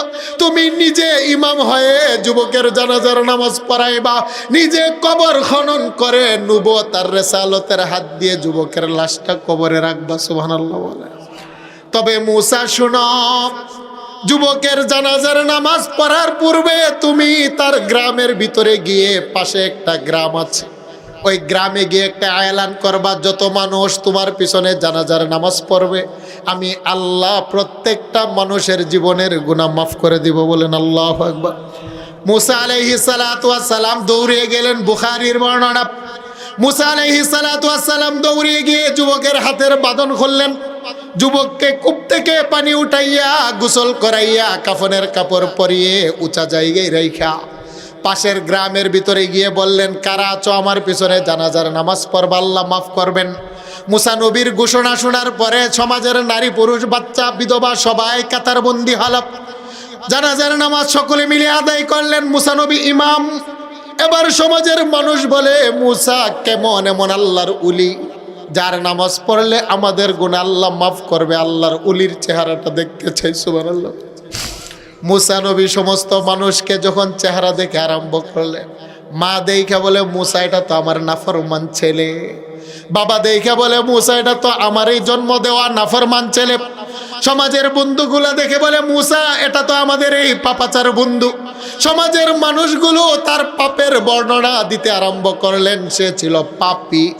মুসা নবী দূর দিয়ে কুহেতু পাহাড়ের উপরে ওইটা বলে, মালিক বুঝে আসে না, এমন একটা পাপী ছেলে যার পাপের দেহটার আমি নিজ হাতে গোসল করাইলাম, এমন একটা পাপীর শরীরে আমার জুব্বাটাকে লাগাইলাম, এমন একটা পাপাচার যুবকের জানাজার ইমাম আমাকে বানাইলাম। যেই যুবকের পাপের কথা তার মা সাক্ষ্য দেয়, যেই যুবকের পাপের কথা তার বাবা সাক্ষ্য দেয়, যেই যুবকের পাপের কথা তার সমাজ সাক্ষ্য দেয়। আল্লাহ বলেন, মুসা কথা সত্য। আল্লাহু আকবার। তবে মুসারে যুবকটা 40 বছর পাপ করেছে, সমাজের মানুষ দেখেছে কথা সত্য। কিন্তু যখন সমাজের মানুষ হাত পা বাইদা জঙ্গলের মধ্যে ফেলে যায়, তার মৃত্যুর 40 সেকেন্ড আগে যুবকটা আমি আল্লাহর সাথে ওয়াদাবদ্ধ হয়েছে। সুবহানাল্লাহ। চোখের পানি ফেলে সে তওবা করেছে। হেরে মুসা, তার তওবা তো তার মা দেখে নাই, সমাজ দেখে নাই, কেউ দেখে নাই। আমি আল্লাহ একবার তার গুনার দিকে তাকাই, আবার আমি রহমান আমার রহমতের সাগরের দিকে তাকাই। লক্ষ্য করে দেখলাম আমার বান্দার গুনাহের একটা লিমিট আছে, সংখ্যা আছে। আমি রহমান আর রহিমের দয়া মায়া প্রেম ভালোবাসার সংখ্যা নাই। আমার বান্দার চোখ থেকে পানি বের হতে নাকের ডগায় আসতে দেরি, আমি আল্লাহ আমার বান্দাকে মাফ করে নিষ্পাপ ঘোষণা দিতে দেরি করি নাই। হেরে মুসা, তুমি বলো না, যার জীবনে কোনো পাপ থাকে না, তওবা করার পরে যদি মারা যায় সে নিষ্পাপ হয়। আর নিষ্পাপ মানুষকে আমি আল্লাহ বন্ধু বানাই। আমার বন্ধুর জানাজার নামাজে যারা আসবে, বন্ধুর হাতেরে আমি আল্লাহ মেহমানদারি করব ঘোষণা দিলাম। এতদিন সে ছিল পাপী, আজকে হলো আমি আল্লাহর বন্ধু। সেই জন্য আমার বন্ধুর জানাজার নামাজে যারা আসবে, বন্ধুর খাতিরে সকলের গুনাহ মাফ করব আমি আল্লাহ ওয়াদা দিলাম। আল্লাহ বলেন মালিক ইয়াউমিদ্দিন, যদি জমিনের মধ্যে তুমি পাপ নিয়ে আমার সামনে দাঁড়াও কিভাবে চেহারা দেখাইবা? হ্যাঁ, যদি তওবা করো আমি আল্লাহ মাফ করে দিব। যদি নামাজ না পড়ো কিভাবে চেহারা দেখাইবা? আমি হব বিচারক। হে নারী, তুমি যদি পর্দা না মানো তাহলে কিভাবে চেহারা দেখাইবা? আমি হব বিচারক। কারণ মালিক ইয়াউমিদ্দিন, আমি হলাম বাদশার বাদশাহ। আইনা মুলুকুদ দুনিয়া আইনাল জাব্বারুনা ওয়া আইনাল মুতাকাব্বিরুন। আল্লাহ রাজা মহারাজা, ধনী গরিব নারী পুরুষ সেদিন সকলকে বিচারের কাঠগড়ায় দাঁড় করাবেন। কথাটা কার? একটু জিকির করেন লা ইলাহা। আয়াত 3 নম্বর। আমরা সকলে তেলাওয়াত জানি কিন্তু তার অর্থ জানি না। কি বলেন, ঠিক না বেঠিক? অর্থ জানলেও তার তাফসির জানি না। তাফসির শুনতে হলে মুফাসসির লাগে। বলেন, তাফসির শুনতে হলে কি লাগে? মুফাসসির, কোরআন লাগে। এছাড়া তাফসির শোনা যাবে না। কোরআনের এক একটা শব্দের ভিতরে সাগরের মতো এলেম আছে। সুবহানাল্লাহ বলেন। আমাদেরকে আয়াতের তাফসির পড়িয়েছে আল্লামা জুনায়েদ বাবুনগরী। সুবহানাল্লাহ বলেন। হাটহাজারী মাদ্রাসার আল্লামা জুনায়েদ বাবুনগরী জগৎ বিখ্যাত, তিনি আমার উস্তাদ। তিনার কাছে আমি তাফসির পড়েছি। আল্লামা শাহ আহমদ শফি হেফাজত ইসলামের যিনি প্রধান ছিলেন, বাংলাদেশের সবচাইতে বড় মুরব্বী, চিনেননি আপনারা? তিনি হলেন আমার উস্তাদ, বুখারীর উস্তাদ বাংলাদেশে এবং ইন্ডিয়াতে। দারুল উলুম দেওবন্দে আরশাদ মাদানী আউলাদে রসুল জগৎ বিখ্যাত বড় বড় ওলামায়ে কেরাম, তাদের কদমের জুতা টানার ছাত্র হওয়ার আমার সুযোগ হয়েছে। তাই আজকে গাইবান্দার মানুষদেরকে নিয়ে দোয়া করি। দেশে বিদেশে আমার বড় বড় উস্তাদ, ছোট উস্তাদ যারা ইন্তেকাল করেছে, তাদের কবরটাকে আল্লাহ জান্নাতের বাগান বানিয়ে দেন। সকলে বলেন আমিন। আমি গত বছর আপনাদের গাইবান্দার যে বড় মাদ্রাসা কিপাড়া, বাঙ্গালপাড়া মাদ্রাসায় বাদে এসে আমি বয়ান করেছিলাম। আলহামদুলিল্লাহ, সেখান থেকে হয়তো অনেকে আমাকে চিনে। আমি গাইবান্দাতে প্রচুর আসি। জামতলা মাদ্রাসা আমি আসবো ইনশাল্লাহ। শহীদ আবু সাইদের কবরের পাশেও আমার তাফসির আছে গত কয়েকদিন পরে। খাইর, মূল কথা হলো মালিক ইয়াউমিদ্দিন সূরা ফাতিহার কয় নম্বর আয়াত? আরেকটু জোরে বলেন, কয় নম্বর আয়াত? এই আয়াতের অর্থ হলো আল্লাহ হলেন বিচার দিবসের মালিক। মানে বিচারটা আল্লাহ কিভাবে করবেন জানা দরকার আছেনি? আল্লাহ এই কথাটাই বলতেছেন, বান্দারে আমি যেদিন বিচারের, আমারও একটা কুরসি হবে। সুবহানাল্লাহ বলেন। দুনিয়ার আদালতে বিচারক একটা চেয়ারের মধ্যে বসে, পাশে তার সাক্ষ্য থাকে আর সামনে তাকে আসামি। আল্লাহ বলেন আমারও একটা কুরসি হবে, তবে 8 জন ফেরেশতার কাঁধে দিয়ে আল্লাহ পাক কুরসিটা নিয়ে জমিনে অবতীর্ণ হবেন। সুবহানাল্লাহ বলেন। আল্লাহ বলেন মালিক ইয়াউমিদ্দিন, সেদিন আমি আল্লাহ হব বিচারক। এই আয়াতের তাফসির লিখতে গিয়ে মুফাসসিরিন কেরাম লিখেছেন, মুসলিম শরীফের বর্ণনা, ইয়াকবিদুল্লাহুল আরদা ওয়া ইয়াতবিস সামাআ বিয়ামিনি। আমার আল্লাহ 7টা জমিনকে রুটি পিটার মতো বটে ডান হাতের তালুতে নিবেন। আল্লাহু আকবার। ওয়া ইয়াতবিল আরদি বিশিমালিহি। আমার আল্লাহ 7টা জমিনকে তিনার বাম হাতের মধ্যে উঠাবেন। গোটা জগৎটাকে আমার আল্লাহ সামনে সংকুচিত করবেন। পৃথিবীর মধ্যে কোনো সাগর মহাসাগর বলতে সেদিন কিছুই থাকবে না। কথাটা কে বলেছেন? পৃথিবীতে 32টি সাগর মহাসাগর আছে। বলেন কয়টি? 32টি বা একাধিক সাগর মহাসাগর আছে। সবচাইতে প্রশস্ত হলো প্রশান্ত মহাসাগর, যার গভীরতা হলো 11 কিলোমিটার। দ্বিতীয় হলো আটলান্টিক মহাসাগর, যার গভীরতা হলো 9.5 কিলোমিটার। বাংলাদেশে একটি সাগর আছে বঙ্গোপসাগর, চট্টগ্রাম, যার গভীরতা হলো 4.5 কিলোমিটার। আল্লাহ বলেন প্রত্যেকটা সাগর মহাসাগরের পানিগুলা সেদিন শুকিয়ে ফেলবো। পৃথিবীর মধ্যে কোনো তৃণলতা, গাছপালা, পাহাড় পর্বত কিছুই থাকবে না। গোটা জমিনটাকে আল্লাহ সমতল বানিয়ে সংকুচিত করে তিনার সামনে উপস্থিত করবেন। নূরের ফেরেশতা চতুর্দিকে কাতারবদ্ধ হয়ে দাঁড়িয়ে যাবেন। আল্লাহ এবার ঘোষণা দিবেন তিনার চেয়ারে বসে, আনাল মালিক, আজকের দিনে আমি হলাম বাদশার বাদশাহ। আইনা মুলুকুদ দুনিয়া, পৃথিবীর রাজা মহারাজারা কোথায়? আইনাল জাব্বারুনা ওয়া আইনাল মুতাকাব্বিরুন, কোথায় প্রতাপশালীরা, কোথায় পৃথিবীর অহংকারীরা? আমি বাদশার সামনে আজকে দাঁড়াও, আমি তোমাকে দেখতে চাই। কথাটা কার? আরেকটু জোরে বলেন, আইনাল জাব্বারুনা ওয়া আইনাল মুতাকাব্বিরুন।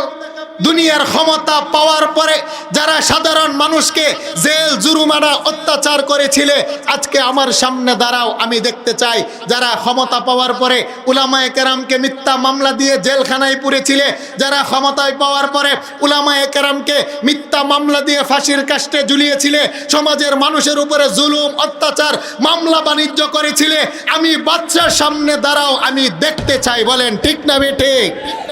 এরকম জালেম আমাদের দেশে আছিল বা ছিল কিনা? আরেকটু জোরে বলেন, ছিল কি ছিল না?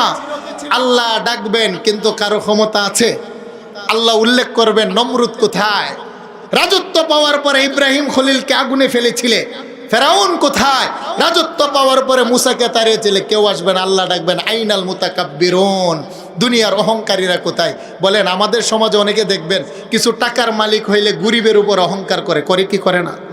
কিছু ডিগ্রি হলে অনেক মানুষের উপর অহংকার করে, চামড়া সাদা হলে কালো চামড়ার উপর অহংকার করে, ক্ষমতা পাওয়ার যদি বংশ বড় হয় তাহলে দুর্বলের উপর অহংকার করে। আল্লাহ বলেন সাবধান, অহংকার করবে না, আমার সামনে দাঁড়ানোর চেহারা পারবে না। তাই কিতাবের মধ্যে আছে পৃথিবীতে 12,600 প্রজাতির পিপিলিকা আছে। বলেন কত পিপিলিকা? 12,600 প্রজাতির পিঁপড়া আল্লাহ সৃষ্টি করেছেন। পিঁপড়ার কালার হলো 4 বর্ণ, হলুদ, লাল, বাদামি, কালো। লাল বর্ণের পিঁপড়ার আকৃতি দিয়ে যারা দুনিয়াতে অহংকার করে আল্লাহ দাঁড় করিয়ে জাহান্নামীদের পায়ের নিচে ফেলে আল্লাহ পদদলিত করবেন। নাউজুবিল্লাহ বলে, আর একটু জোরে বলেন না নাউজুবিল্লাহ। আল্লাহ বলেন মালিক ইয়াউমিদ্দিন, আমি হলাম বিচার দিবসের মালিক। আর ওই দিন মানুষগুলাকে কবর থেকে আমি আল্লাহ উঠাবো। কিভাবে? ইউহশারুন নাসু ইয়াউমাল কিয়ামাতি হুফাতান উরাতান গুরলা, প্রত্যেকটা মানুষকে উলঙ্গ করে বস্ত্রহীন নাঙ্গা বদনে আল্লাহ দাঁড় করাবেন। বুখারীর বর্ণনা, আম্মা জান আয়েশা বলেন ইয়া রাসূলুল্লাহ ইয়া হাবিবাল্লাহ আর রিজালু ওয়ান নিসাউ জামিআ ইয়ানজুরু বাযুহুম ইলা বায। নবী গো, জানতে মনে চায় নারী পুরুষ মা বাবা মেয়ে ভাই উলঙ্গ হয়ে দাঁড়াবে। একজন পুরুষের দৃষ্টি কি একজন নারীর দিকে পড়বে না? নারীর দৃষ্টি কি পুরুষের দিকে পড়বে না? নবীজি জবাব দেন ইয়া আয়েশা আল আমরু আশাদ্দু মিন আইয়ানজুরা বাযুহুম ইলা বায। হে আয়েশা, এমন একটা পরিস্থিতি আল্লাহ কায়েম করবেন, কে নারী আর কে পুরুষ, কার দেহে কাপড় আছে কার দেহে জামা নাই, সেই খেয়ালটুকু থাকবে না। প্রত্যেকটা মানুষ আল্লাহর সামনে দাঁড়িয়ে নিজেকে নিয়ে পেরেশানি থাকবে আর বলবে নাফসি নাফসি, বাঁচাও বাঁচাও মালিক, আমাকে বাঁচাও। আজকে কে আমার ছেলে, কে আমার মেয়ে, আমার দরকার নাই, তুমি আমাকে বাঁচাও আমাকে বাঁচাও। আল্লাহ বলেন ওই কঠিন দিনে আমি হব বিচারক, মালিক ইয়াউমিদ্দিন। আল্লাহু আকবার বলেন। আল্লাহর নবী বলেন শোনো রে, মানুষগুলাকে আমার আল্লাহ 2টা পায়ের পাতার উপরে দাঁড় করাবেন। তিরমিজি শরীফের বর্ণনা, লা তাজুলু কদমা ইবনে আদম ইয়াউমাল কিয়ামাতি মিন ইনদি রাব্বিহি হাত্তা ইউসআলা আন খামস। একটা দিন হবে আমার আল্লাহর আদালতের সময়। দুনিয়া তো 24 ঘন্টা একদিন হয়, আল্লাহ বলেন দুনিয়ার 24 ঘন্টা আর একদিন হবে না। ফি ইয়াউমিন কানা মিকদারুহু 50 আলফ সানা, দুনিয়ার 50,000 বছর সমপরিমাণ একটা দিন হবে আল্লাহর আদালত। আল্লাহু আকবার। আল্লাহ পায়ের পাতার উপরে দাঁড় করে 5টি প্রশ্ন করবেন। ওয়া আন উমরিহি ফিমা আফনা, বান্দা তোমার জীবনের হিসাব দাও, তোমার জীবনের হিসাব দাও। ওয়া আন শাবাবিহি ফিমা আবলা, তোমার জীবনের ভিতরে তোমার যৌবনকালের হিসাব দাও। সম্পদ কিভাবে উপার্জন করেছো হিসাব দাও, উপার্জিত সম্পদ কিভাবে ব্যয় করেছো হিসাব দাও, যতটুক জানতে কতটুক আমল করেছো হিসাব দাও। আল্লাহ বলেন 5টি স্বভাব না দিয়ে বান্দা এক কদম সামনেও যেতে পারবে না, পিছনেও যেতে পারবে না। সেদিনের মালিক হলেন একজন, তিনি কে? সমাজের যে সমস্ত মা বোনেরা আল্লাহর কোরআন শিখে, সুবহানাল্লাহ বলে, আরেকটু জোরে বলেন আল্লাহু আকবার। কথা প্রসঙ্গে বলি, নারী নারী নারী, ইসলাম ধর্মের পূর্বে নারীর কোনো মর্যাদা ছিল না। মা বোনেরা শুনবেন, যুবক ভাইয়েরা শুনবেন, ইসলাম ধর্ম পৃথিবীতে নবী আসছেন 1500 বছর পূর্বে। আমার রাসূল যখন দুনিয়াতে আসছেন ওই যুগটা ছিল জাহিলিয়াতের যুগ, অন্ধকারের যুগ। সেই সময় নারীর কোনো মর্যাদা ছিল না। আরবের কাফের বেঈমানেরা মাকে, মেয়েকে, বিবিকে, তাদের মধ্যে কোনো পার্থক্য ছিল না। সমাজে যদি একটা যুবতী নারী হেঁটে যেতেন, যুবক ছেলেগুলো একসাথে একত্রিত হয়ে গ্রুপিং ভাবে দর্শন করতেন। দর্শন করার পরে নারীর পেটে যদি বাচ্চা আসতো, তখন যুবক বলতো এটা আমার বাচ্চা, আরেকজন যুবক বলতো আমার বাচ্চা। তাদের মধ্যে ঝগড়া লাগার পরে তখন তারা আবার নারীর পেট কেটে দেখতো এটা কার বাচ্চা। নাউজুবিল্লাহ বলেন না। আরবের যুবতী মেয়েদের মাথার চুল গুড়াল লেজের সাথে বেঁধে তারা হাঁকিয়ে দিত, কারণ আরবের নারীর কোনো মর্যাদা ছিল না। তারা মনে করত নারী হলো বুক বিলাসের সামান। নাউজুবিল্লাহ বলেন। নারীর কোনো ইজ্জত ছিল না। আরবের বাবারা নারী জন্ম দিলে ঘৃণা করতেন। বাবার ঘরে যদি মেয়ে বাচ্চা জন্ম হতো তারা জীবন্ত কবর দিতেন। তার মধ্য থেকে একজন নবীর সাহাবী, নাম হলো দাহিয়াতুল কলবি, তিনি একাধিক বাচ্চাকে জীবন্ত কবর দিয়েছেন। তার একটা ঘটনা আপনাদেরকে শোনাই, কেমন জাহিলিয়াতের যুগ ছিল। তারপরও আমার আল্লাহ বলেন, যদি দাহিয়া তওবা করে আমি আল্লাহ তার সমস্ত পাপ মাফ করে দিই। বলেন না সুবহানাল্লাহ। আমি ঘটনাটা বলে আপনাদের সামনে আসছি। দাহিয়াতুল কলবি 300 পরিবারের একজন সর্দার ছিলেন। তিনি একদিন ব্যবসাতে চলে গেলেন, বিবির পেটে বাচ্চা। তিনি ওসিয়ত করলেন, বিবি আমার, মুলকে শাম থেকে ব্যবসা করে আসতে আমার সময় লাগবে। তোমার পেটের বাচ্চাটা জন্ম হওয়ার পরে যদি দেখো মেয়ে, তাহলে তাকে জীবন্ত কবর দিবে, আর যদি দেখো ছেলে তাহলে রেখে দিবে। কারণ মেয়ের চেহারা আমি বাবা দেখতে চাই না, কারণ মেয়ে জন্ম হলে আমি ঘৃণা করি। বাচ্চা জন্ম নিল দাহিয়া মুলকে শামে ব্যবসার কাজে, কিন্তু মা তো তার পেটের বাচ্চাকে হত্যা করতে পারে না, কারণ সে তো হলো মা। সুবহানাল্লাহ বলেন না। মেয়েটার নাম হলো জামিলা, দেখতে বড় সুন্দর, চেহারা হলো স্বামীর মতো। 6 বছর পরে দাহিয়া ব্যবসা করে বাড়িতে আসলেন। দাহিয়াকে দেহিয়ার বউ গোসল করিয়ে খাবার দিলেন। সামনে একটা ফুটফুটে বাচ্চা চলাফেরা করে, একদিকে দেহিয়া খাবার খায় আর বারবারে বাচ্চাটার দিকে তাকিয়ে তার কপালের চামড়া ঘামে। সে দিলের ভিতরে একটা হিংসা, বিদ্বেষ। বিবিকে বলল, বিবি জানতে চাই মেয়েটা কে? বিবি বলল, স্বামী আপনি রাগ করবেন না, আমি তো মা, এটা হলো আপনার ঔরসের বাচ্চা, নাম রাখলাম জামিলা। দেখেন না চেহারাটা একেবারে আপনার মতো সুন্দর। সুবহানাল্লাহ বলেন। কারণ সাহাবীদের মধ্যে সবচাইতে সুদর্শন ছিলেন দাহিয়া। মনে রাখবেন, বুখারীতে আসছে, জিব্রাইল মাঝে মাঝে মানুষের সুরত ধরে যখন নবীর দরবারে আসতেন, দাহিয়াতুল কলবির সুরত ধরে আসতেন। সুবহানাল্লাহ বলেন। এমন সুন্দর ছিলেন, তাই মেয়েটার নামও রাখলেন জামিলা, সুন্দরী। বললেন, জামিলাকে সাজিয়ে দাও, আমি তার নানার বাড়িতে যাব। মা সুন্দর কাপড় পরিধান করিয়ে বাবার সাথে দিলেন। কিন্তু দাহিয়াতুল কলবি গভীর জঙ্গলের মধ্যে গিয়া কবর খনন কইরা জামিলারে ডাকে, জামিলা দেখে যাও। 6 বছরের বাচ্চা জামিলা বলে, বাবা গহীন জঙ্গলে তুমি কেন কবর খনন কর? যখন দাহিয়াতুল কলবি পাথর সরাইয়া কবর খনন করে, সে বারবারে ঘামে। কিতাবের মধ্যে লেখে, জামিলার আঁচল দিয়া বাবার ঘাম বারবারে মুছে দে। আব্বা তুমি এত কষ্ট করতেছো, সন্ধ্যা হয়ে যাচ্ছে, তুমি না নানা বাড়িতে নিয়ে যাইবা? দাহিয়া বলে, ইয়া রাসূলুল্লাহ, ইয়া হাবিবাল্লাহ, মেয়ের কথা যত শুনি তত আমার রাগ বাড়ে, আমার মনে মায়া আসে না। আমি জামিলারে ডাকলাম, জামিলা তুমি কবরের পাশে আসো। আমার মেয়েটা গিয়ে দেখলো, বাবা এত গভীর করে কেন তুমি গর্ত খনন করলা? নবী গো, আমি একটা ধাক্কা দিয়ে আমার বাচ্চাটাকে কবরে ফেলে দিই, বাচ্চাটা কবর থেকে উঠে যায় কিনা সেই জন্য আরবের একটা বড় পাথর দিয়া জামিলার বুকে চাপা দেই। জামিলা বলে, আব্বা আমি জানি তুমি বড় নিষ্ঠুর, এই মক্কার জমিনে নারীর কোনো সম্মান নাই, তুমি পূর্বেও আমার বহুত বোনকে জীবিত কবর দিয়েছো। বাবা শোনো, 6টি বছর তোমার মায়া প্রেম ভালোবাসা পাই নাই, আমি তো মেয়ে অপেক্ষায় ছিলাম। তুমি না ওয়াদা করেছো নানু বাড়িতে নিবা, তবে আমার পরিচয় দিতে যদি আরবে তোমার লজ্জা লাগে, তুমি আমাকে ছেড়ে দাও, আমার 2 নয়ন যেদিকে যায় জঙ্গলে চলে যাব, তোমার বাড়িতে ফিরবো না। তুমি যে আমার বাবা, আমি মেয়ে পরিচয় দিব না। দাহিয়াতুল কলবি বলে, ইয়া রাসূলুল্লাহ, আমার যাররা পরিমাণ মায়া লাগে নাই, আমার মেয়ের মুখের উপরে আমি বালু চাপা দিয়া সেদিন আমি বাড়িতে আসছি, এখনো আমার মনে হয় আমার জামিলা যেন কবর থেকে আমাকে আব্বা বলে ডাকছে। আল্লাহু আকবার বলে। দাহিয়াতুল কলবি যখন হাজার হাজার বাচ্চা, শত শত বাচ্চাকে এইভাবে আরবের পুরুষেরা কবর দিলেন, দাহিয়াতুল কলবি 10 থেকে 12 বছর পরে তার মনে হলো আমি বড় পাপ করেছি। একদিন আমার নবীর দরবারে গোত্রের 300 মানুষ নিয়ে রওনা দিলেন যে আমি মুহাম্মদের দরবারে যাই, আমি গিয়ে তওবা করি। রাসূল সাল্লাল্লাহু আলাইহি সাল্লাম মসজিদে নববীর বারান্দায় ইয়ামিনে একটা চাদর বিছিয়ে বসেছিলেন। সাহাবায়ে কেরাম বললেন, ইয়া রাসূলুল্লাহ, আরবের ওই পাপিষ্ঠ যে তার মেয়েকে জীবন্ত কবর দিয়েছে দাহিয়া, সে তো দলবল নিয়ে আপনার দরবারে আসছে, কেন আসছে জানি না। জিবরাইল নবীর দরবারে এসে বলে, ইয়া রাসূলুল্লাহ, দাহিয়া যদি আপনার হাতে হাত দিয়া কালেমা পড়ে, আল্লাহ ওয়াদা করেছেন দাহিয়ার পিছনের গুনাহ সব মাফ করে দিবেন। সুবহানাল্লাহ। দাহিয়াতুল কলবি নবীর দরবারে আসলেন, আমার নবী ইয়ামিনের চাদর বিছিয়ে দিলেন। দাহিয়া নবীর চাদরে না বৈশা চাদরটাকে জমাইয়া চুমু দিলেন, চোখে লাগাইলেন, বুকে লাগাইয়া বলেন, ইয়া রাসূলুল্লাহ, আপনার গায়ে জড়ানো চাদরে বসার মতো যোগ্যতার সম্মান আমার নাই। নবী বলেন, দাহিয়া, আপনি বয়সে আমার চেয়ে বড়, আপনি একটা গোত্রের সর্দার, আপনাকে সম্মান করা আমি মুহাম্মদের দায়িত্ব। দাহিয়া চাদরটা চুমা দিয়া বলেন, নবী, আমি তো বড় অপরাধ করেছি। নবী বলেন, দাহিয়ারে কি অপরাধ করেছো? বলেন, নবী, আমার মতো পাপী জগতে কেউ নাই। দাহিয়া বলে না, মাথাটা নিচু যদিয়া কাঁদে। নবী বলেন, দাহিয়া শোনাও না কি এমন ঘটনা। দাহিয়াতুল কলবি ঘটনা বলেন, নবীও কাঁদে, সাহাবীও কাঁদে, দাহিয়াও কাঁদে।